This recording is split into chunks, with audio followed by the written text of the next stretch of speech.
Alright, one more time. No! I don't get paid to do more takes. Hi everybody, and welcome to Horror Hacks.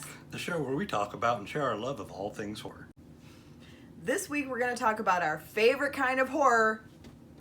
Comics! We decided to compile a list of our favorite horror comics in no particular order. Alright, so what's your first one then? My first one is a couple from Millennium Publishing back in the late 90s, early 2000s. They had wonderfully angsty titles like Blood's Child and Night's Children. They're, all So black. dark. Yes, well, they were all black and white, and some were even drawn in chalk. So angsty and gothy. No, I love that. Especially back in the 90s, that was pretty gothy, because like my first comic I'm going to pick here is The Crow by James O'Barr, which is very indie, and it's a horror comic for sure, but it's also like kind of a romance.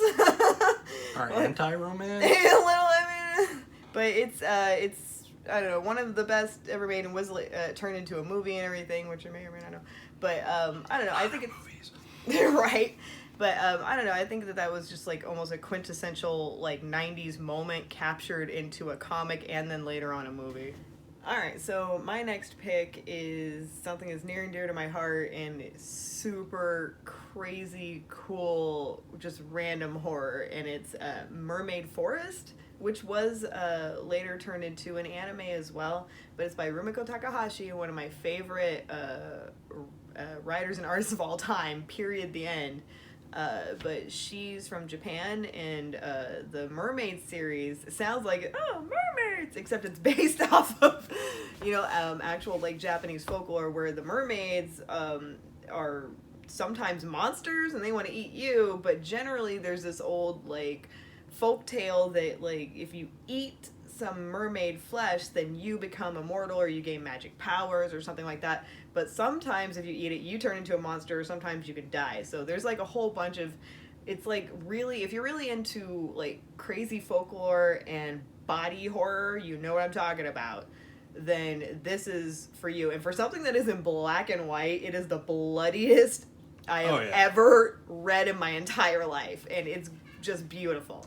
And it is interesting because it has the juxtaposition of, these beautiful, most of the time they're half naked, because the other half is all mermaid tail and all that you juxtapose that with all just the bloody gore of it all, because there's not only just the consuming of flesh, but when you're having to fight these monsters, there's no pulling punches or things are happening off panel. It is No, everything is directly on panel. Rumiko Takahashi is probably one of the best artists of all time, and she really knows how to draw the human anatomy, but especially she knows how to draw, like, rip it apart.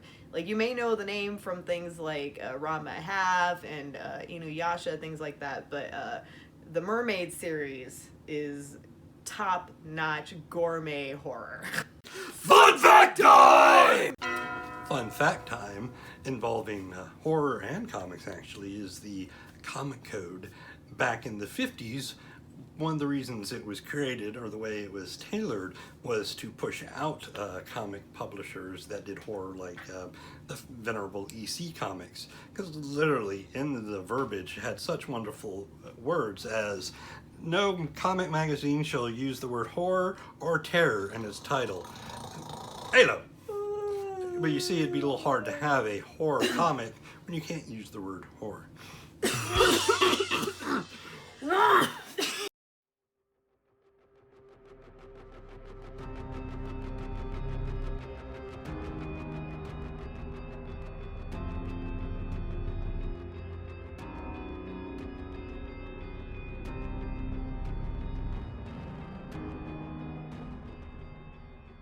I'm still too pretty to press the record button.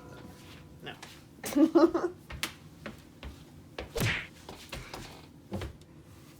One of my choices is a little bit self-serving, but since I do love comics and horror scares me to death, my whole thrust of publishing and making comics has been with a decidedly horror bent, and that's why jeez. Behave.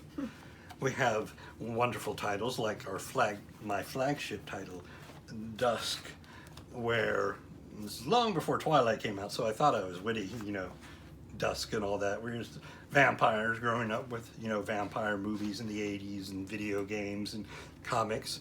Of course, I had to make them, but then I had to go through the whole thing like we were talking about historical ones, where I had to do a Penny Dreadful. Again, I thought I was clever before they came out with the show. I really got to learn. The ego. I'm proud of my babies. These are my children. All right, I'll allow it. Thank you. Alright, so my next pick would be Clive Barker comics, like the anthologies and some of the Hellraiser comics. They have really unique characters, but especially if you can find any of the horror anthology comics, there's some really unique storytelling and beautiful art in those, like some watercolor, some just gorgeous art in these. And a lot of the Clive Barker artwork is what inspired me to really get into like sculpting monsters and stuff when I was younger. So I actually took clay classes and whatnot because of that. So that's some pretty grotesque stuff. And I mean that in an artistic way. No, it is. And that's why it was just so interesting to see somebody take something that's very creepy and scary to most people and then turn it almost into like beautiful art. But yeah, so I don't know. Clive Barker's you should check it out. Oh, just a small fun aside. Did you know he tried to do a superhero horror line with Marvel called Razorline? No, I didn't know that. But it is most lines that are curated where he come up with the concepts, but he didn't write any of them. And my next pick would be kind of Robert E. Howard's work translated into comics and such, because for one, predominantly a lot of it was done in black and white, and if you notice, my preference is black and white seems really to get horror more than color. I mean, you can do good color comics, and especially Robert E. Howard is of that generation of Lovecraft and a lot where they were, which is interesting, goes back to that's around during the Great Depression. Again, we're not deep diving. But everybody's depressed, so horror comics. Yes. But it was interesting he made it like fantasy horror. Like Conan has a lot of just dark, scary stories, which you're thinking someone as big and powerful as Conan is like, no, that's what makes it more scary. It's this man who knows his abilities of his body and what his sword can do. Yeah, he sees dark stuff where he's like, no, this is beyond my kin.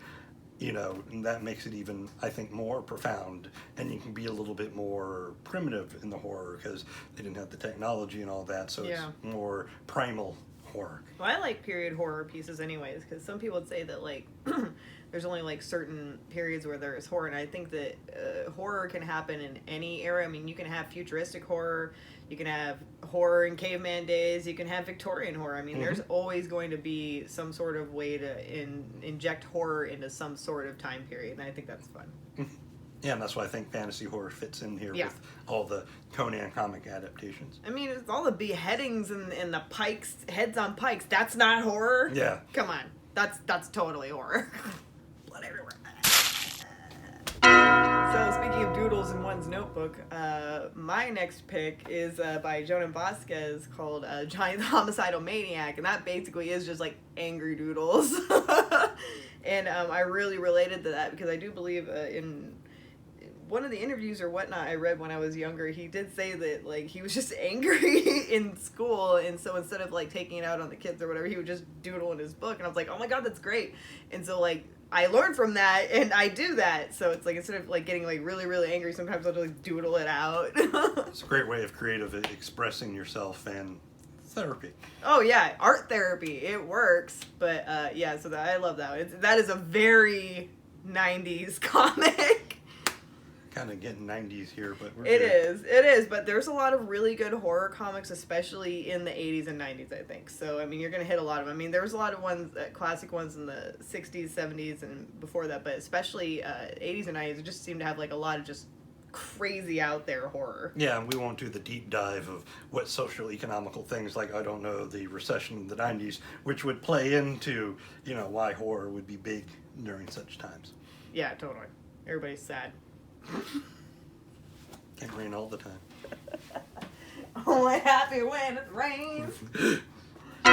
And my next pick, and if you notice I'm cheating, I'm going for grouping so I can fit them all in there. That's fine. Is Vertigo, early Vertigo in particular, when DC was really trying to, break out of, the white bread superhero mold, and they were doing things like Sandman and Constantine and Swamp Thing, which Swamp Thing was originally not Vertigo, but it helped kind of pay the way into. I'm uncomfortable. Yeah, he's gonna hang out while you finish talking about it because he likes you. Not awkward at all. But yes, the early Vertigo days, and of course it broke way into a lot more innovative dark stuff. I mean, yes, they had out there stuff, but I think a horror was a big cornerstone of Vertigo's DNA. No, I totally agree, and I really loved the character of Death in particular. I used to doodle the character of Death a lot, like in my notebooks when I was younger, so I totally do remember relating to that. Yeah, and I remember Death was more of a philosophical horror, because she had great lines like, you get the same thing everyone else gets, a lifetime. Oh, she's so good, though. It's just a completely different way of approaching horror. Alright, so we've come to our last one, so you first.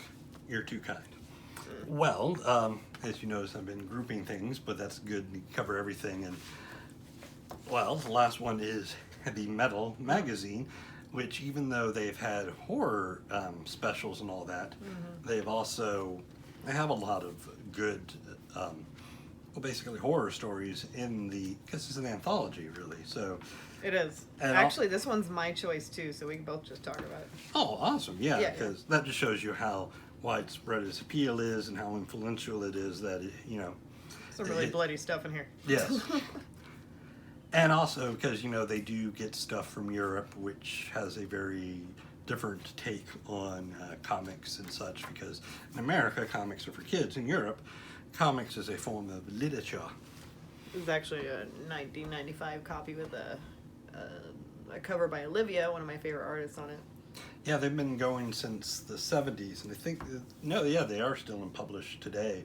I know I love the October 77 copy because... Well, it's birthday. Oh, of course. Of course, ego. Actually, the reason why I originally got into it is because my grandmother was like, she did like vintage book deal and like jewelry dealing and stuff like that around the world. And so like whenever she got like something weird or whatever, she would give it to me. She knows an artist or whatever, so she would always give me like heavy metal and any manga and like Batman comics and things like that. So I was really influenced by some of the art and the storytelling, and I always just really liked it. I really like horror anthology comics anyways, because it's just there's something magical about trying to be able to tell an epic story but in a short amount of time, but make it good and relevant. Yes, and I like it because since it's not wholly, I mean, yes, they do have some American creators and all that, so you get different countries' viewpoints of horror and all that. And so some are just gross horror, not even like, gore, but it's just like, that's filthy, to a whole lot of surreal horror to it. And again, with the anthology format, which I notice we keep going back and forth, or we keep bringing it up, is that you can cover a lot of different themes and all that in one package. Yeah, it's probably good for that, But no, that's a good one. And now, since we're almost to the end, I think we should talk about this book that you've done a horror book. Shouldn't you? No, yeah. It's, I mean, you should talk about it because it involves zombies, which is quintessential horror right there. So you've decided to adopt a zombie kitty. Well, it's really just like, they did, the 24-hour comic challenge. I did that, but I have fibro, so it's like, it was difficult, but I did complete it one year, and that year is when I made this. It's basically whenever you go to like a pet shop and they have like, this is how you take care of this pet. That's what this is, but for zombie pets in particular. So, all right. I think you can still get it on Amazon. Did you know that a zombie kitty will stay fresher longer in Tupperware? They do. They sleep in the Tupperware, and it does keep them more fresh. So, right there. Thank you for watching Horror Hacks. This episode brought to you by Blood, Sweat, and Shattered Dreams.